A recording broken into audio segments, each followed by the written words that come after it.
Welcome to Sydney's Eastern Creek and 4 hours of V8 Supercar racing. I'm Matthew White, and this afternoon we'll be bringing you all 3 races on the program, including last night's 13-lap twilight race. Well, there's one common thread running throughout pit lane here, and it runs all the way to the number 1. The mission again is to stop Mark Skaife, and already the field has shown they're prepared to do anything to make that happen.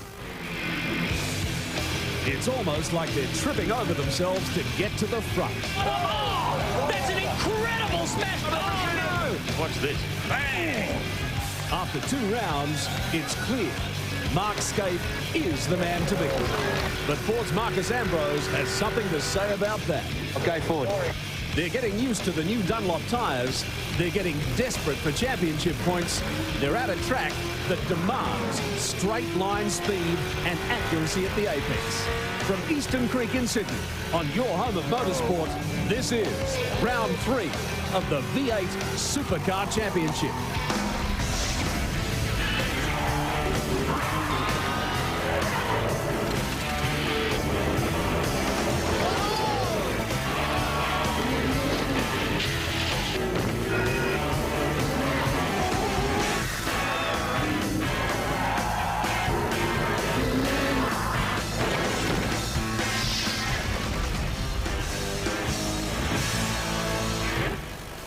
Well, this circuit is very similar to our last stop at Phillip Island. There's a couple of incredibly quick sweeping turns, a very tight technical part of the track as well that's tough on the drivers, and another amazingly fast main straight. But once again, the setup for the cars will be completely different.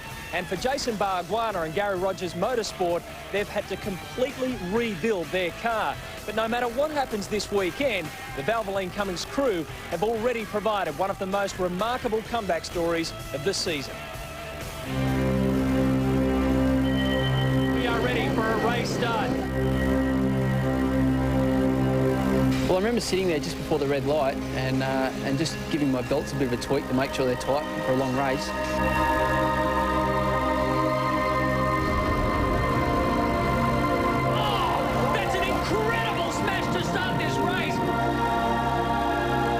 Jason Bargwanna's Phillip Island barrel roll ripped the Commodore apart. Even other teams thought the smouldering wreck was destined for the scrap heap. But the fight at Gary Rogers Motorsport was just beginning.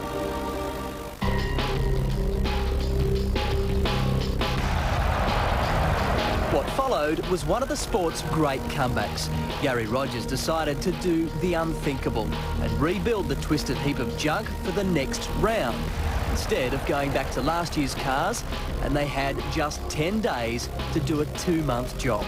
The basis of the car is the roll cage, and if the roll cage is intact, even if it's bent and moved somewhat, you can fix that. The only thing that was left on the car was basically the firewall and the roll cage.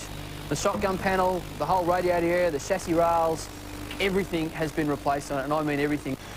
Okay, as you can see down the back here, and when I mention everything's replaced, we're talking quarter panels, we're talking even the parcel shelf on the rear of the car, the roof, the pillars, the sides, the whole shit match. The small team raced against the clock, gutted it back to this, and planned their comeback for round 3. Wiring looms, computer gear, componentry, everything was replaced and reshaped in a right royal Gary Rogering.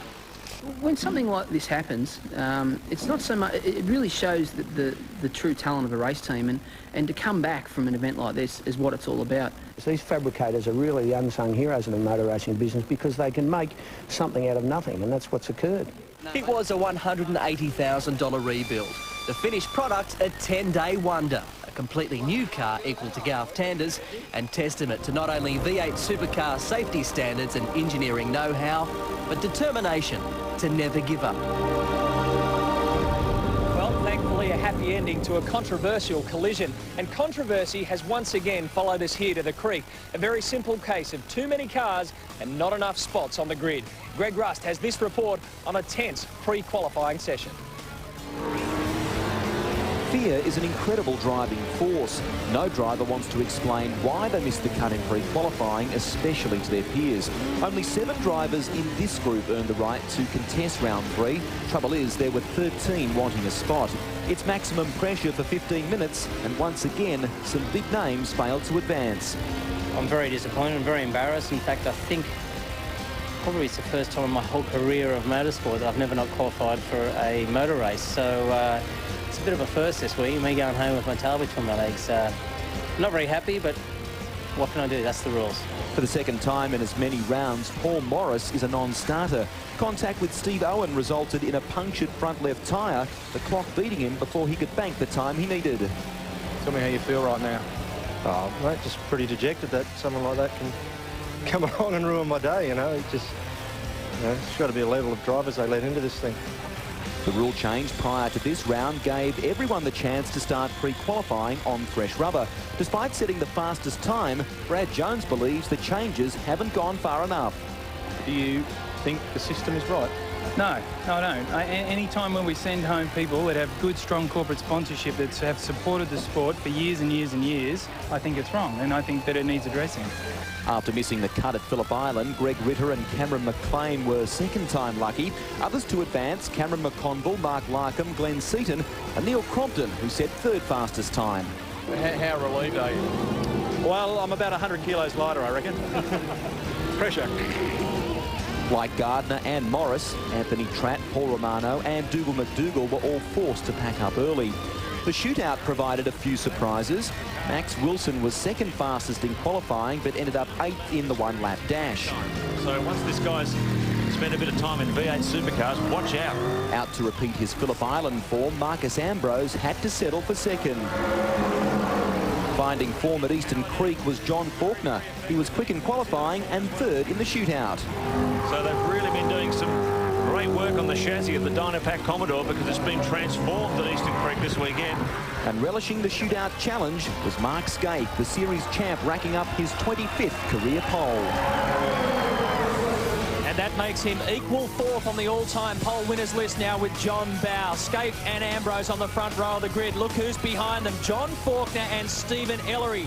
Then you've got Murphy, Tander, Ingle, Wilson, Bernard and Richards. Now the top 10 had some of the usual suspects in there, but some surprise packets. No question, the story of qualifying belongs to number 3 on your list there. John Faulkner, the 45-year-old, is with Barry Sheen. John, brilliant. Third place, that was stunning. Yeah, look, I'm really stoked. I mean, I couldn't believe it when I went across the line and saw the dash. I thought, where's that put me? Where's that put me? But it's been a while, certainly. And what's the highest you've ever been before? Oh, I'd probably say fourth, but, you know, a couple of years ago when we sort of didn't have a lot of bucks. But like everyone says, once we get some money, we're up there. Well, exactly that. It's a lot more competitive now than it was 4 years ago. It's getting harder and harder to get in, but I think now we're in, it's going to be a strong lot to kick us out. Great job. Thanks, Barry. That's the word of determination for you. A big crowd has been building in here at Eastern Creek as we get ready to see if Mark Skaife can become the first man to win at the same circuit 4 years straight. 31 other drivers have something to say about that. After the break, we'll bring you back with Race 1, the Twilight Race of the V8 Supercar Championship.